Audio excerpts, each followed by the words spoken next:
Dengan sanadnya Imam Bukhari meriwayatkan daripada Hudzaifah. Beliau berkata Rasulullah sallallahu alaihi wasallam menceritakan kepada kami, sesungguhnya amanah turun daripada langit ke pangkal hati manusia, dan turun pula Al-Quran. Mereka membaca Al-Quran dan mereka mempelajari daripada As-Sunnah.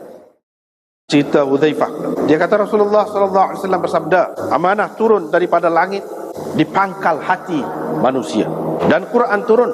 Lalu selepas itu mereka membaca Al-Quran dan mempelajari, mengetahui sedikit daripada sunnah ataupun mengetahui sunnah.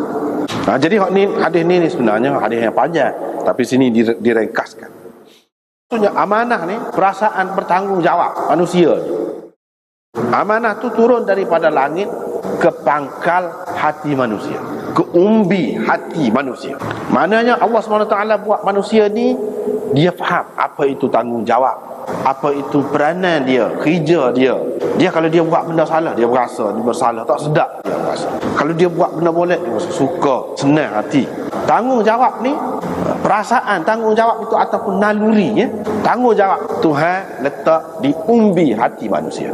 Mana setiap manusia ada hal tu. Kalau tidak gila, kalau tidak mukallaf tak kira lah. Kalau hak mukallaf, manusia mana-mana pun dia tahu benda ni molek, benda ni tak molek, suka dengan benda molek, tidak suka dengan benda tak molek. Tak kira bangsa apa, agama apa, bila-bila masa pun manusia faham hak tu, sedar tu. Jadi itu asas. Hak tu lah orang panggil dalam Quran sebut fitratallahi allati fatara an-nas 'alaiha. Fitrah yang Allah Subhanahu Wa Taala jadikan manusia dengannya itu, mempunyai naluri-naluri macam tu. Itu asas dia. Lepas tu turun Quran, mereka belajar Quran. Ada sunnah, mereka belajar sunnah. Jadi hak Quran dengan sunnah dia nak cerita sini serupa dengan hak semula jadi Tuhan buat.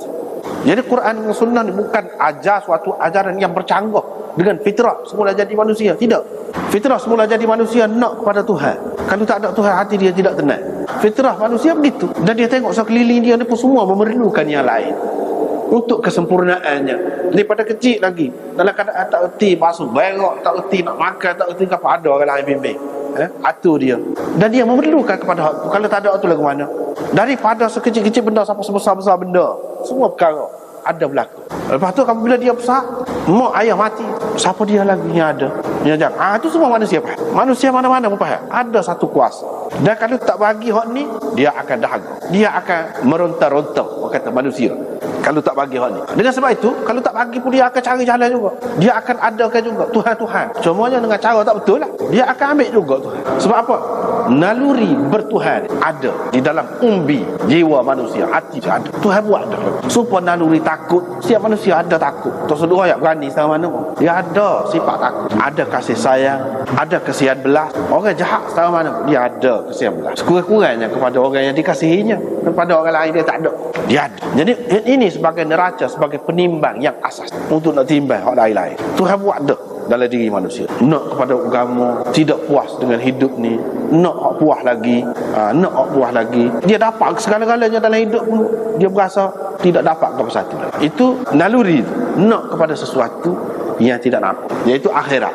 Lepas tu berasa bersalah, berasa begitu-begini. Dalam dunia ni pun hak salah tu orang hukum, orang jeng, orang tidak suka, orang benci. Dalam dunia ni pun orang yang buat baik, orang hadiahkan dia, orang bagi anugerah macam-macam kepada dia dalam dunia ni. Semua dia tengok serupa dengan fitrah semula jadi manusia. Begitu juga manusia ada yang tidak dibalas dalam dunia kerana orang yang tidak nampak, tak faham apa yang dia buat. Hak sebenarnya paling berguna, tapi orang tak nampak. Dia tidak dianugerahkan, tidak dihadiahkan apa-apa dalam dunia. Takkan tak ada di situ manusia ni. Dia ada hak tu. Takkan tak ada pembalasan tu, takkan saja dia ada akhirat. Itu kepercayaan kepada akhirat tu ada di dalam naluri manusia, hati kecil manusia. Setiap manusia tu ada. Cuma apabila tak jumpa hak sebenar, dia akan cari koksi lah. Dia akan percaya kepada gotu gani pada benda gaib macam-macam lah. Bukan dia percaya. Kalau tidak dibimbing, mereka baca Quran dan mereka belajar sunnah. Sebab tu mana bila belajar ni nampak selalu dekat lah. Dengan sebab itu mudah sebenarnya. Kalau manusia tu dia sebagai manusia biasa, kita bawa Quran, bawa sunnah, sepatutnya mudah dia tertarik. Sebab apa? Sebab mesti berani ada dalam hati dia. Mesti berani, fitrah tu ada dah. Jadi kalau mari hak sejenis dengan dia akan nakak mudah. sepatutnya gitu. Ni kalau tidak jadi mudah tu mesti ada penghalang. Mesti ada sesuatu yang tidak kena. Kalau nak kira memang sama-sama jenis besi, dia menarik. Sepatutnya mudah. Sebab apa? Serupa, jenis yang sama, daripada jenis yang sama. Kecuali kalau ajaran lain, dia bawa ajaran itu memang tidak sesuai dengan fitrah manusia. Tapi kalau Islam sesuai dengan fitrah manusia. Kalau macam agama lain misalnya, nak merapatkan diri dengan Tuhan, tak boleh nikah, tak sesuai dengan manusia tu, hati kecil manusia. Sebab manusia nak kanak, tak suka kata lah siapa pun dia, untuk wali pun. Kalau tidak sabit kata nak kanak, nak suka-suka pun, sekurang-kurangnya untuk meneruskan zuriat dia, untuk menghadapi orang-orang lain hak jahat-jahat tu, hak tak molek tu. Takkan hak tu saja ada keturunannya, hak baik tu tak ada keturunan. Pada segi logik pun kita kata tak menikah tu tak molek, tapi agama lain ajar lagu tu, itu tidak sesuai dengan fitrah tu, tidak sesuai. Islam mengajar boleh.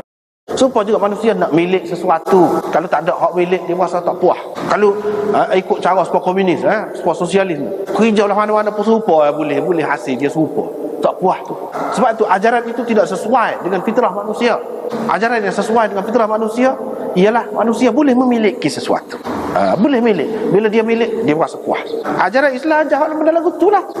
Tak kira dari segi mana-mana pun, semua sesuai lagu. Tengok dari sudut mana, dari sudut ekonomi ke, dari sudut pemerintahan ke, dari sudut akidah ke, dari sudut kekeluargaan ke, semua sesuai dengan fitrah. Tapi agama lain ataupun falsafah lain, ajaran lain dalam dunia ni banyak bertembung dengan fitrah. Sebab tu dia tak lagi, tidak tenang juga. Mereka belajar Quran dan belajar sunnah. Dia nak cerita sini Quran ini dan sunnah sesuai dengan fitrah yang Allah SWT buat manusia ni, sesuai. Bukan sesuatu yang asing, bukan sesuatu yang asing. Jadi kalau tidak manusia tak faham tu, tak faham. Semua planet-planet duduk kelilingi musim, mengelilingi kebesaran Allah SWT. Allah SWT suruh kita pergi tawaf Kaabah, keliling. Itu nak menyesuaikan diri kita dengan sekeliling kita. Semua lagu. Jadi kalau kita tak buat lagu tu, tak sesuai. Islam ya ajar biar jadi sesuai. Kita tu dengan hak lain-lain, dengan makhluk-makhluk yang lain. Sebab ciptaan Allah berlaku.